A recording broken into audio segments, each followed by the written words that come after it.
well, maybe it's not just type 2 diabetics that have increasing fatigue, anxiety. Maybe it starts a little bit earlier, which we need to be talking about this more because these are the signs that often show up first. And I am so tired of the type of medicine that we have that just allows us to wait until we get type 2 diabetes to do anything about it.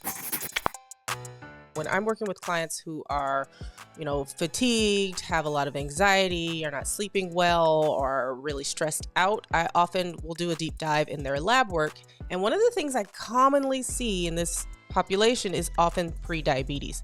And the really crazy thing is that a lot of them don't know that they actually have prediabetes. This actually happened with my mom as well. And I wanted to share kind of that as an example of how to work with this. Why is this happening? What is the connection and what can you do about it? Because I want to empower you to really take control of your health here. So we know in the literature that there is a connection between type 2 diabetes and things like depression and mood changes and even anxiety, but there's not a lot of info on prediabetes. So I found this study that kind of looks at the literature and says, well, maybe we should be looking at this a little bit earlier. And I can say for sure in that working with clients, this is 100% what we need to be doing. A lot of times, if you have been complaining of fatigue, anxiety, even depression or changes in mood or weight gain, a lot of times you'll go to your doctor and, you'll get your annual labs done and they may find nothing on those type of conventional tests. They may find that you're in the pre-diabetic range, but some doctors may not tell you this, or they may not put a lot of importance on it.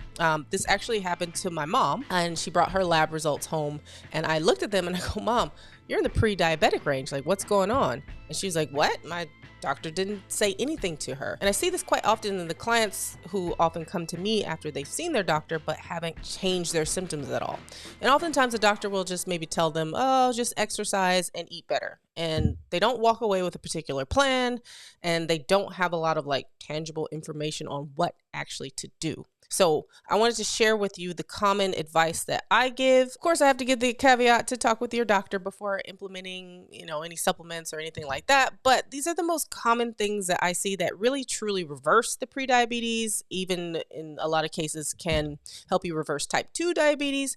And they're really simple. And I feel like we need to be talking about this more because it's so much easier to deal with when it's in the earlier stages or when that hemoglobin A1C is creeping up. So first, let's quickly define what is prediabetes. You can measure it in a number of ways. The most common is looking at a range for your hemoglobin A1C, which is a measure of kind of a 3-month measure of what your body has been doing with glucose. So prediabetes exists in this in-between point, and it's not really diagnosed as a condition.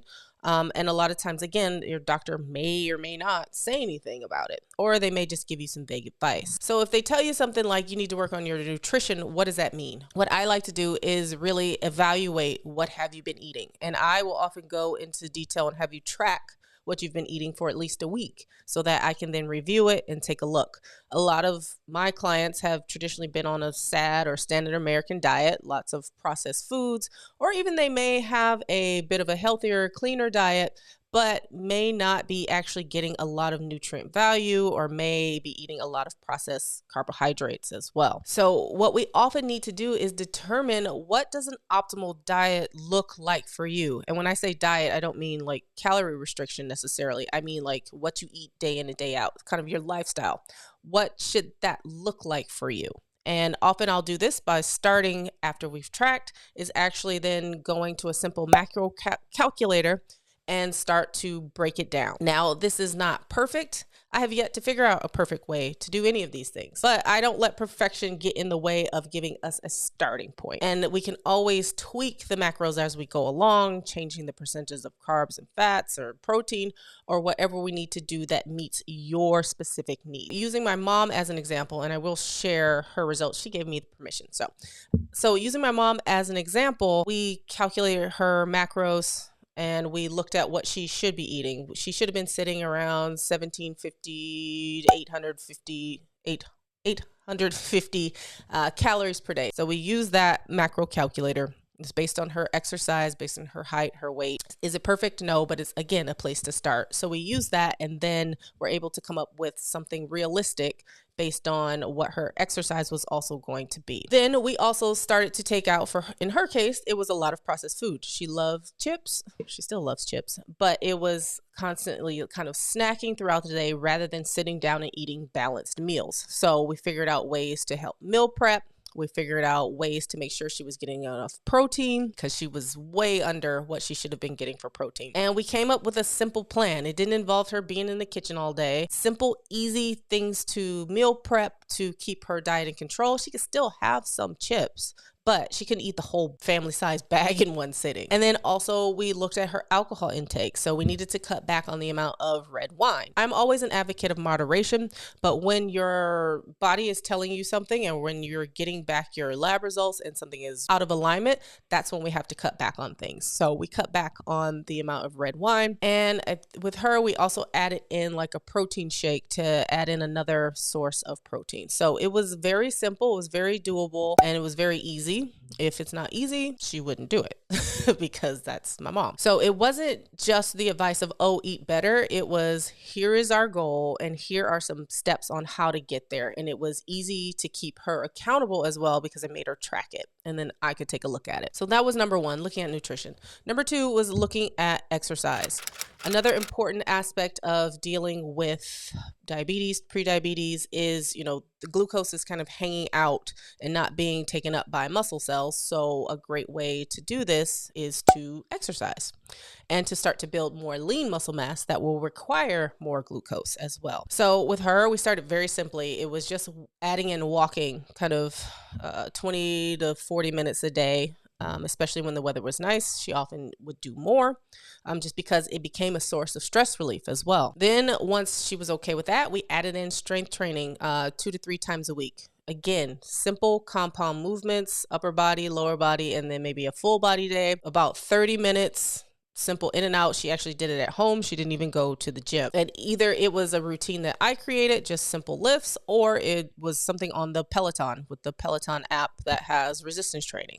So again, very simple, but giving someone an actual plan and not just telling them, hey, go exercise, goes so much further in helping with things like prediabetes. Another thing that I did with her is that I did a little bit of further testing because I wanted to know if she was insulin resistant and what her, fasting insulin looked like. I wanted to do a deeper dive into her lipids because oftentimes when you have problems with glucose regulation, you'll often see an issue with your lipids. So you'll start to see your lipid particle number go up. You'll start to see the size of the LDL particles start to get smaller, which can also increase your cardiovascular risk. And I also wanted to know what nutrients she might have been missing because, again, with a crappy diet, we often see issues with not getting enough nutrients. So when her test results came back, she had a lot of oxidative stress and she was low on a number of antioxidants. So that was really important for her. She was also very stressed out. So we added in some adaptogens and other vitamins and minerals to really address the deficiencies she was having. Another important aspect in her stress reduction is that we needed to give her some tools to help reduce stress because it was a big factor, I think, in why things were starting to get a little bit out of hand for her. So along with exercise, working with her mindset, so implementing meditation was a huge thing for her. She was constantly in the sympathetic nervous system state, and we needed to get her cortisol back in balance or back to a normal rhythm. So doing things like meditation or mindfulness is a way to push you back into the parasympathetic nervous system. It kind of interrupts that pedal on the sympathetic, which is constantly dumping adrenaline and epinephrine and cortisol. Figuring out techniques that are really going to help with that is key. And for her, it was meditation as well as the walking. The longer walks was really helpful. This really helps with things like the anxiety, the depression, and even the fatigue because it really is retraining your brain back into a normal kind of parasympathetic nervous system state. When cortisol is high, it blocks the action of insulin, so your body kind of puts out more, and then you start to become insulin resistant. And when this happens chronically over a period of time. And with her, she was also not sleeping well, so we worked on some techniques for better sleep hygiene, stopping eating before going to bed about 2 to 3 hours. Again, the exercise. These were all really key. And then also I gave her something to help her for a sleep formula for sleep at night as well. So after about 2 months, she was finally sleeping most nights. She was thinking better. She was thinking more clearly. So after 3 months, she kind of dropped dress sizes. She dropped 3 dress sizes, I think. We reran her test and she was no longer pre-diabetic. Her glucose looked fantastic, as her hemoglobin A1C as well.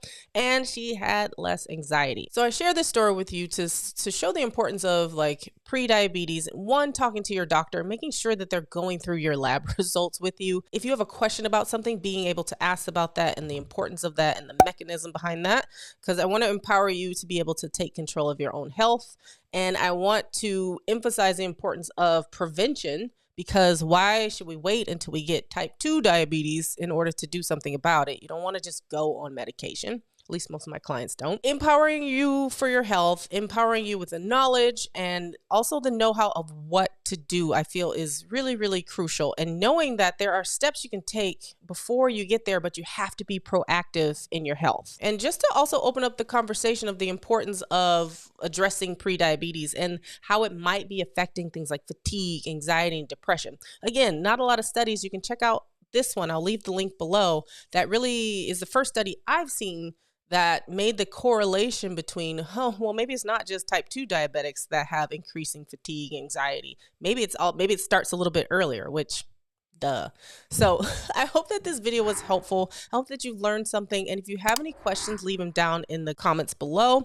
If you would like to learn how to work with me, you want to know more about the protocols I use and how I help people walk through these types of symptoms, then you can click on the link and you can learn about my coaching program, the Better Health Blueprint. It really is a program based on trying to optimize your health and wellness and really empower you to be able to take control of that and really to get health kind of off the plate so that you can make room for the things you really want to do in your life. So if that calls to you, you can click on the link down in the description box below. Otherwise, thank you for watching and I will see you in the next video.